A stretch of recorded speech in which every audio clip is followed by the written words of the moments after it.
आज रिपब्लिकन पक्षाच्या वतीने आज शेतकरी व गायरानधारकाचा आक्रोश मोर्चा रिपब्लिकन नेते अनिल तुरुकमारे यांच्या नेतृत्वाखाली आज जिल्हाधिकारी कार्यालयावर धडकला। यावेळी त्यांनी त्यांच्या मागणीचे निवेदन देऊन तात्काळ गायरान कसत असलेल्या शेतकऱ्यांना 7/12 उपलब्ध करून द्या व गायरानधारक शेतकऱ्यांच्या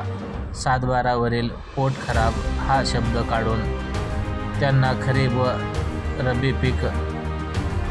विमा भरण्याचा व राष्ट्रीयकृत बँकेतून पीक कर्जाचा मार्ग मोकळा करून पंतप्रधान कृषी सन्मान निधीचा व इतर शासनाच्या योजनेचा लाभ देण्यात यावा आणि महात्मा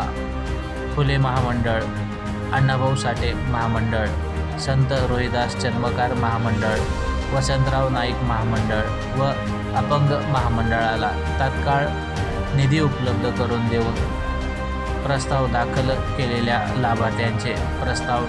तात्काळ मंजूर करण्यात यावे, अशा विविध मागण्यांसाठी आज जिल्हाधिकारी कार्यालयावर रिपब्लिकन पक्षाच्या वतीने जनाक्रोश मोर्चा काढण्यात आला होता।